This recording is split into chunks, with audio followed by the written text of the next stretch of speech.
threaten, and will usurp authority if they possibly can. Many times their bluff needs to be called, but if they are not curbed, if their aggression is not stopped, they can cause a lot of problems. Sensitivity to the feelings of others is not one of the assets of the bulldog. But on the plus side, they can be very generous and can work hard to get something done. Most of the time, bulldogs have the right motives, but if they feel that something is right and should be done, they go after it and let the chips fall where they may. The best way to manage the bulldog is to point him or her to outside obstacles to see if they can make some headway. In other words, why don't you try, you know, the city council needs somebody to move, you know, the group over there down the street, hey, see what you can do about them. But you will probably have to clean up the mess afterwards because there will be some collateral damage. That's just the way the bulldog operates. So, in summary, leading and managing are two different concepts, but they interact and they are interdependent. They do have an impact on each other. You cannot lead if you have no way of managing. And you cannot manage if you have nothing to lead. So the two forces are very important to the health and the success of the church. So a good carpenter or a good mechanic has lots of tools in his or her bag. Sometimes you need tweezers, sometimes you need pliers. Sometimes you need tack hammers, sometimes you need a sledgehammer. And the different people, the different personnel, types of people that you have to work with, they will fit in somewhere in the overall scheme of the church. Always remember that you are not God. Yes. And that God has placed them in the church either to help you or to annoy you and keep you humble. But you may not have chosen that particular person. But remember, the leader in your church, your pastor, may not have chosen you to be saved. It's up to you. So, God is the one responsible, and if He's the one responsible, then He has the answer for all these things. So, if there is this conflict, that's kind of the end of the leadership management segment. So, in the next 10 minutes, let me talk to you about when conflicts escalate. When conflicts escalate. Sometimes it begins with an uncomfortable feeling. Something doesn't feel right. You can't quite put your finger on it. Nothing that's explicit that's been mentioned. But still, you just sense that there's latent conflict there. And it may be just what they say, an accident waiting to happen. You've heard that expression. There may be a conflict that is just there waiting to break out in the open, given the right set of circumstances or the right conditions for it to appear. So if it happens, then there is, number two, a problem that emerges. Something that can be identified as a problem. And you have to focus on dealing with that. Now, at this early stage, the participants are civil and respectful to each other. and they kind of share their perspective. And it may appear, as I mentioned at the very beginning, the difference between conflict and disagreement. Well, what I didn't tell you is that sometimes a conflict comes disguised as a disagreement. Yeah. So I say about a church, a domineering personality who is the head of a church, it is a personality cult disguised as a church. Well, there's sometimes a conflict, something that's deep, but it comes disguised as a simple disagreement. And so solutions are proposed. In most instances, if it's just a disagreement, then issues are resolved in a calm and collaborative fashion, and everybody's happy. But then you find out that everybody's not happy. So you have, number 3, a person to differ with. The focus of the conversation now changes from what should be done and what's the best solution to the debate on who's right and who's wrong. See, that's a little deeper. So frustration then sets in because the attempt to achieve one person's goals is undermined by another.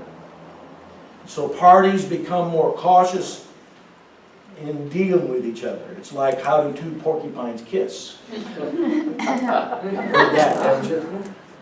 How do 2 porcupines kiss? Very carefully. So people then become very careful, very cautious.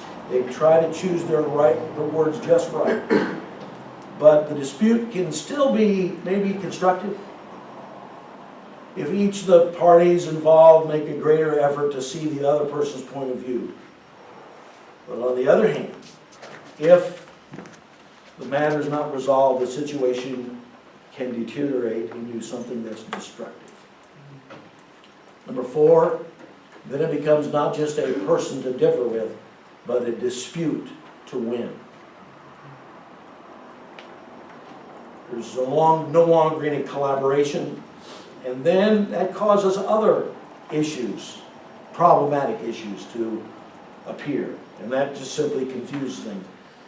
People who are disputing with each other tend to communicate less, and they don't really talk to each other, they talk about each other. And then they talk to other people about the other person. And they get people to side with them. And what this does, it polarizes sometimes a whole congregation. Sometimes it's just contained to a department, and you have some people in the department that are in opposition to other people in the same department. But then it can also escalate into the entire congregation. And there may not be an intent, rather, perhaps to hurt the other person, but it often is the result. Because the overriding goal is for one person's needs to be met, or one person's interests to prevail. And there appears to be less concern about how that affects the other person on the other side. And that just makes matters worse.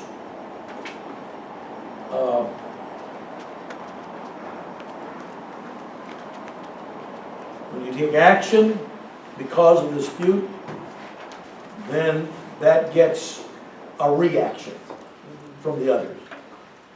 And so action begets counteraction. Well, if you do this, Pastor, if you do this, then I'm going to quit. Or, you know, all that equipment, all that supplies that I furnished, I'm taking it home. I'm not going to put up with it. So this is what I mean. This is when you can get really into some deep conflict.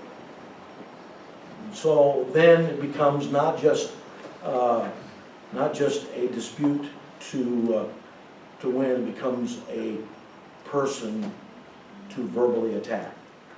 Power struggle emerges. Parties now see themselves as adversaries and antagonists. when people begin to struggle against each other, then you need to watch out, because there's this invisible line that's crossed. It does not bode well for the future of that relationship. And then original issues become secondary. What really started the whole thing becomes a moot point. Now the problem is identified as a person. You are blank. You are, or he is, or she is. They are. The problem is an us against them mentality that sets in, and emotions get involved, and they ruin objective thinking, and so forth and so on, until there's a lot of problems that result. Some research has been done by those who look at church from a sociological standpoint, and this is what they found at this stage when there is direct head-to-head dispute or opposition. Then getting together to say, let's get together and see if we can sort all this out, that becomes counterproductive. And here's what they say: direct negotiations have a limited usefulness once the level of conflict has escalated in intensity. Once in a fight, each side finds it difficult to accept the ideas of the enemy. A proposal that is unacceptable coming from you, an adversary, may be acceptable if it comes from a third party. That's where, if you are involved in trying to resolve a dispute, that's why it's important for the pastor or the leader who is really responsible for both people to be as objective as possible. It was said of a certain leader among us many years ago that whoever got to him first, that was the side he was going to take. And I did find that to be true in one or two instances of my experience. If you are going to be an effective leader, you have to be partial only to truth. And the truth may come out of a person who is perhaps least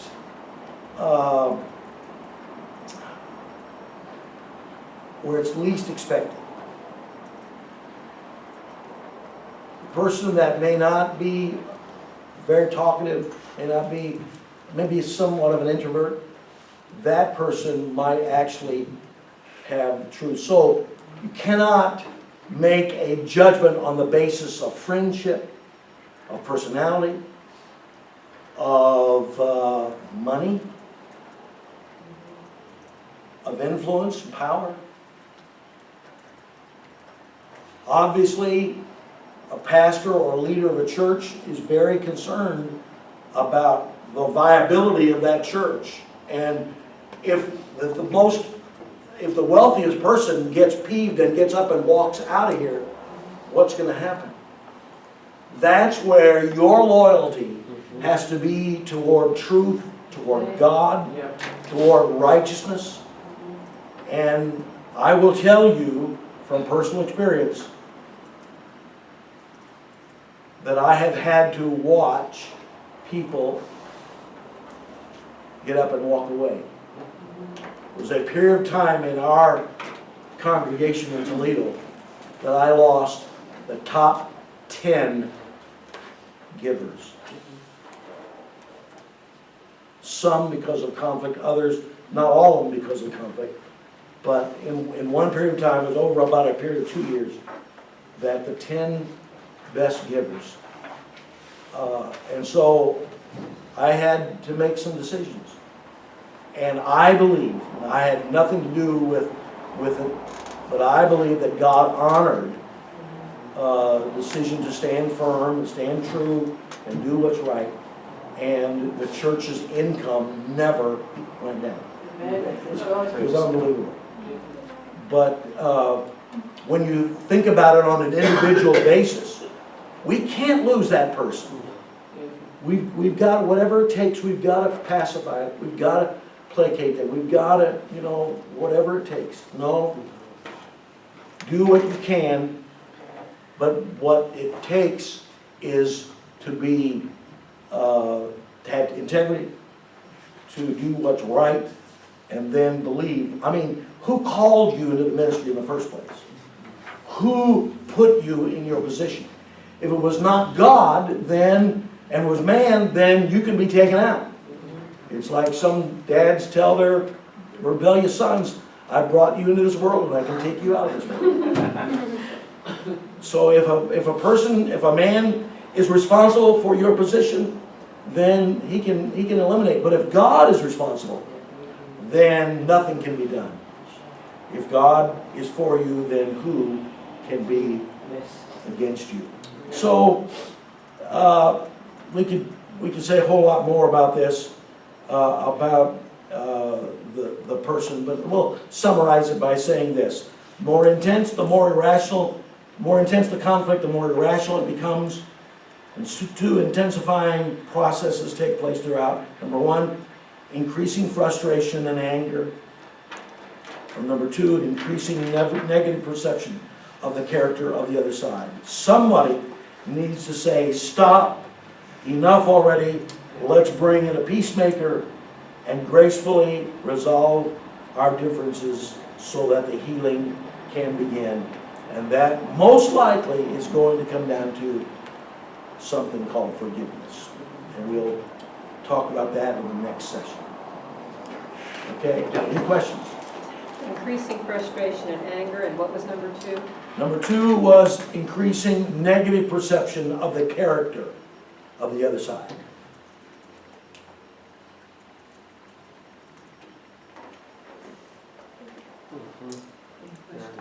Okay, yes. Talking about different categories of people, you know, the bulldogs and the whiners and all that. Yes.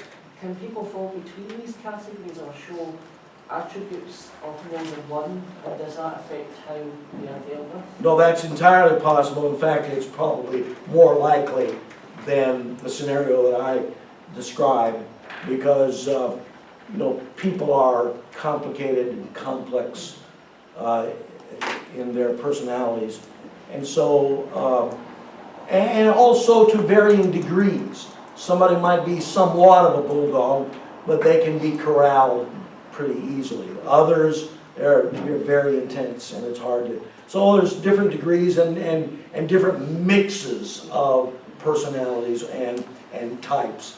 And so in a situation like this, or a seminar like this, the easiest thing is to just categorize them as black and white, but it's not really always black and white. So do you, as a solution to the issue, do you deal with the attribute that's most dominant?